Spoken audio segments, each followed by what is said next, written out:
Hey y'all, and welcome to the first episode of Voices of Us podcast. Here on this unique podcast, you guys will be hearing a lot of guests sharing what it was like to grow up, face life situations, go through trials and tribulations, and just kind of be comfortable to speak on what some of us aren't comfortable to speak on a daily basis. You can always be comfortable here on this podcast. There's no judgment. We're all unique in our own way. And yeah. So our first guest here we have. Can you go ahead and introduce yourself? What's up? Chase Checks. Catch me on all platforms. Check me out. Check him out. Can you tell them a little bit about yourself? How old are you? You got any kids? What was your upbringing like? I'm 41. I'm Guyanese from Brooklyn, New York. Upbringing was just like every other kid, running around in Brooklyn, living in Brooklyn, Brownsville to be exact. I was just a bad kid, just running around the city, running wild, not paying attention, not caring, cutting school, things of that nature. How was it growing up with your parents? Did you grow up with your parents, your mom, your dad? How was that for you? I grew up with my mom, my grandmother, my aunt, my pops. I don't know where he at. Never met my pops. I had a step pop, so he been around. And how was your relationship with your mom? When we was younger, when I was younger, my relationship with my mom, it was so. My relationship with my mom now is more solid and closer than I was younger now. You know what I'm saying? You guys are like back on beat type of thing? Yeah. Okay. You got any kids? Got three. You got three? How old kids, 18, 21, and 4. What is it like with your kid's mother? I got 3 baby mothers. One passed away. Other one is all right, so, and then other one is, it's good. It's great. Do you feel like co-parenting is a little different for everybody? It's definitely different for everybody. It all depends on the person. It all depends on the parents when it comes down to co-parenting. You get what I'm saying? Co-parenting and parenting ain't easy when it's, somebody, I don't know. It's two different mindsets. Yeah, 2 different mindsets. Some people are still in a kid way. Some other people is more grown up than the other one. You know what I'm saying? So, do you feel like it's been hard for you to co-parent? No. Growing up, did you have to do any jail time? You ever got arrested? Was you just a wild kid? I was a wild kid. It's the age of I can remember. So you got some wild kids who run around and don't never get caught. Was you the ones that I've been a wild kid. I'll say to remember. I was like 11. I've been getting all right. So in the city is truancy. You know what I'm saying? A lot of y'all probably know what truancy is, whatever. I was getting caught by them. You know what I'm saying? Everybody I don't care what nobody tell you. Everybody get caught by truancy in the town. So truancy. So that's in the city. So up here, which is upstate. Y'all don't have upstate. Don't have truancy. Well, we used to have it's called pens, and they don't do it too much anymore. If you're from upstate New York, y'all know what I'm talking about. But it's pens, and they used to come and if you missed school, they come and knock on your door. They'll even come and get you, take you down to the courthouse, have your parents put the pins out on you, and stuff like that. So I'm sure that sounds similar. No. What was truancy? Truancy, it was just like police. You know what I'm saying? Like they was out in the streets and stuff like that. Oh, you know what I'm saying? Okay, so it was like during school hours and stuff like that. If truancy and all that seen us, whatever, they'll pick us up in the van. You know what I'm saying? Because they know we're supposed to be in school. Right. You know what I'm saying? They'll take us back. They'll take us to the police station, whatever, or to the school, whatever. Call our parents, just tell them we was cutting school and stuff like that. You know what I'm saying? Okay. And things of that nature. Like I was cutting school, going to Coney Island, all types of. You know what I'm saying? So speaking of school, I know you said you did a little bit of jail time. I'll get back on that. I still have the thought. Speaking of school, did you graduate?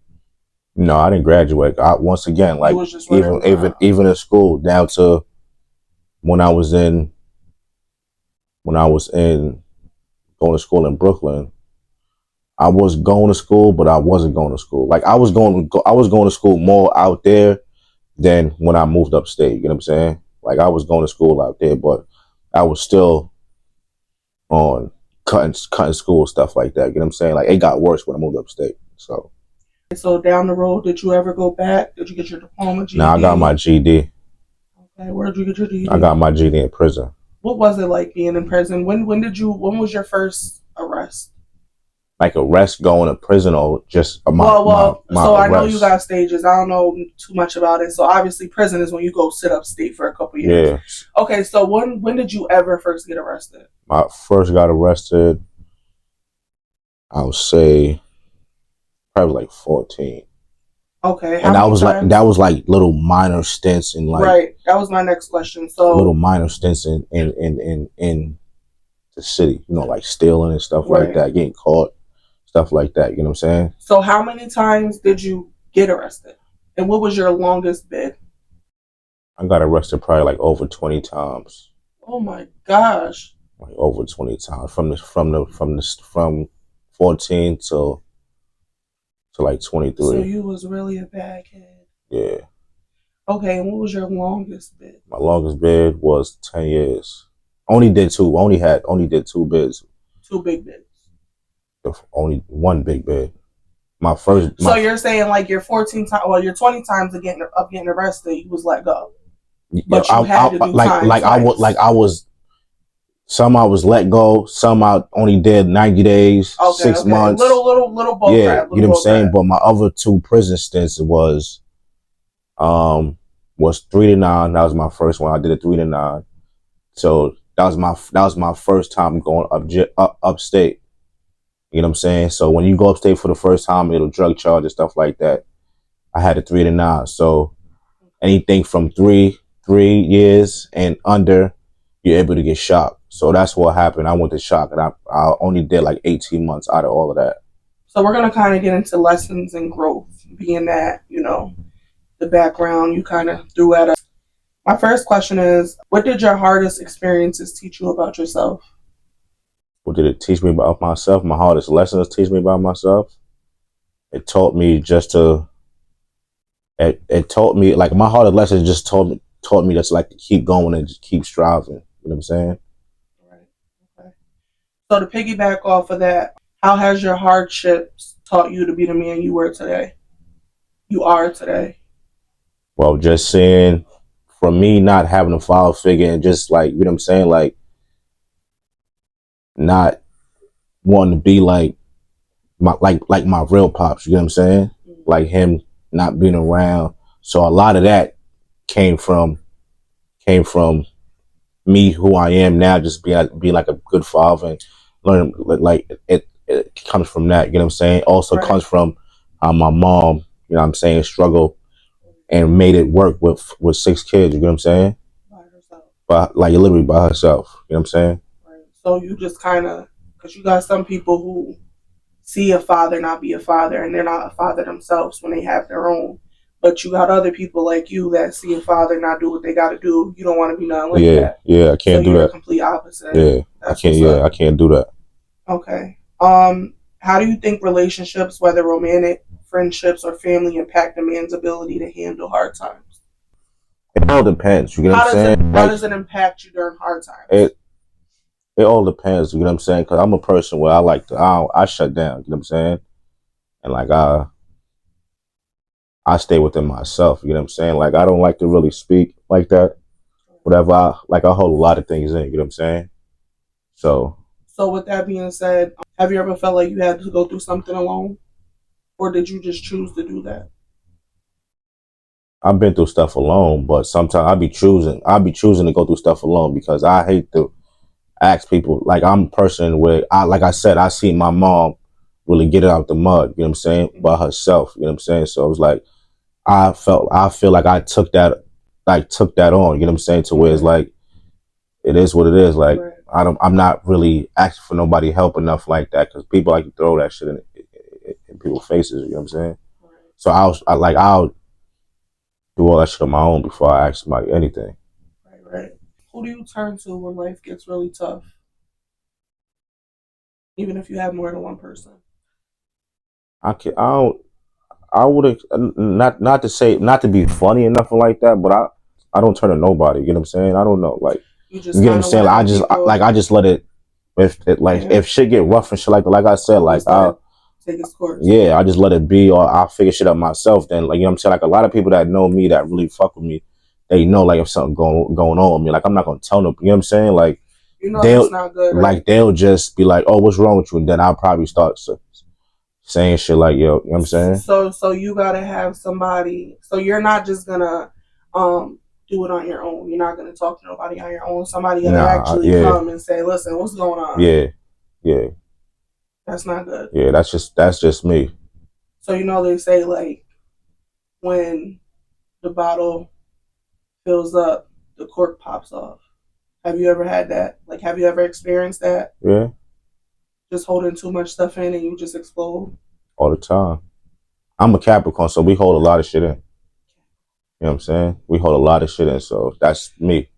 Can you tell me, if you're comfortable enough, one of the hardest moments in your life? The what? One of your hardest moments in your life. And that can be anything. Hardest moments of my life? Yeah. My 10 years. Like, out of everything, that was my hardest, like, literally, like, family-wise, leaving and all that for 10 years. Like, you got to, like, I don't know, for everybody, like I said, like, them judge telling you, yo, you got 10 years, whatever. That shit hard, you know what I'm saying? Then when nobody not there, shit like that shit rough. That shit rough. Y'all gotta start holding down your people, man. We're gonna touch base back on kids and co-parenting for a little minute. What has been the biggest challenge in co-parenting for you? And that can be with anybody. My biggest challenge is just in co-parenting, just being on the same page. I agree.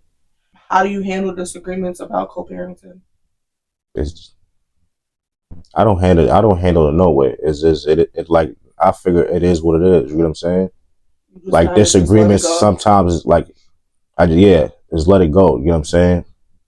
When it come out of disagreements, because it's not gonna, like, with both people, it's just sometimes it's just not gonna. Yeah. Have you ever felt like you weren't being heard or respected as a father?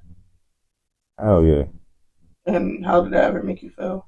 Once again, like, did it some things get old, so do you feel like maybe it affected you at the same time, in the beginning, like I said, I had my first kid at, like, what, 2021, you know what I'm saying? So I was still young. So even back then, it was like, if I'm not being heard enough like that, I'm gonna wild out, you know what I'm saying?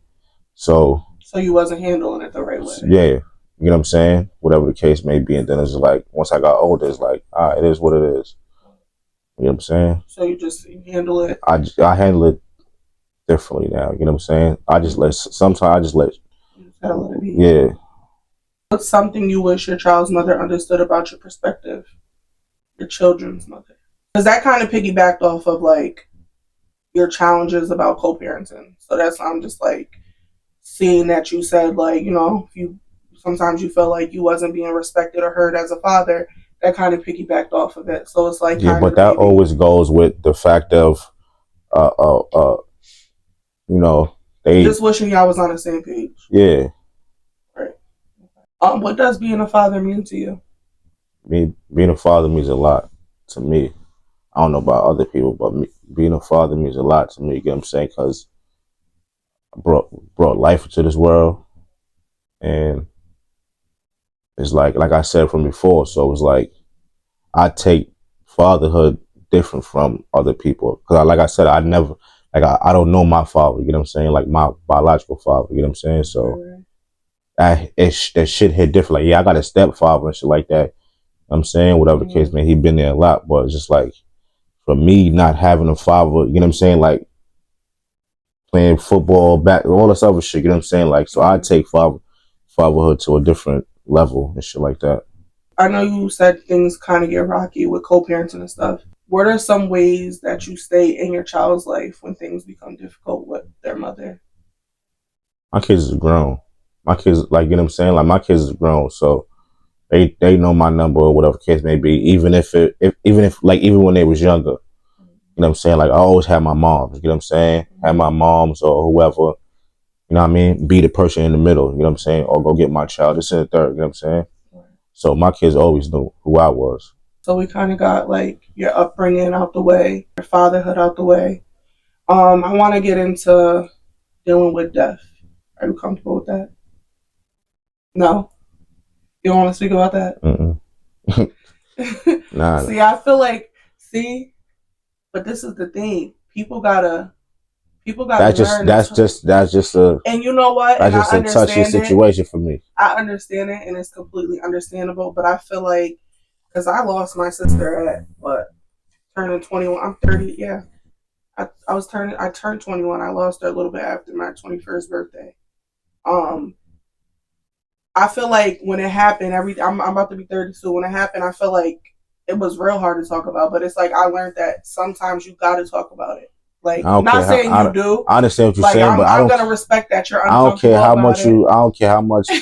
Literally, I don't care how much I can talk about it. I just Some people deal with emotions differently. So like it's like I could talk about it, but then I'm gonna start getting emotional and all that stuff. Like, so here on my podcast, I just want y'all to understand one thing: if you're not comfortable talking about it, we ain't got to talk about it. I think we covered almost everything. It was cool having you here. Thank you for opening up about shit. Life experiences and challenges. Y'all, this was a little rocky. This is my first episode. We're gonna start mastering as we air. So just be patient. Oh shoot. I don't know what just happened. I think I will be having a different setup in the next couple of weeks. I'm just waiting for everything else to arrive. We're gonna be doing things much differently. I won't really be looking at my phone like that. I have my own flashcards. But yeah. Is there anything that you think we left out? We good, man. We good? We good. All right. Well, thank you, Ish slash Chase Checks. Check me out, platform TikTok. Yeah, every video I post, every video will have my guests' socials tagged below, so y'all can click and follow them on all platforms. Thank y'all so much for joining the first episode of Voices of Us podcast. I'm so happy to have y'all here. I'm so happy to be doing this and mastering it. Like I said, we're going to learn and master on the way. And yeah, until the next episode, we out.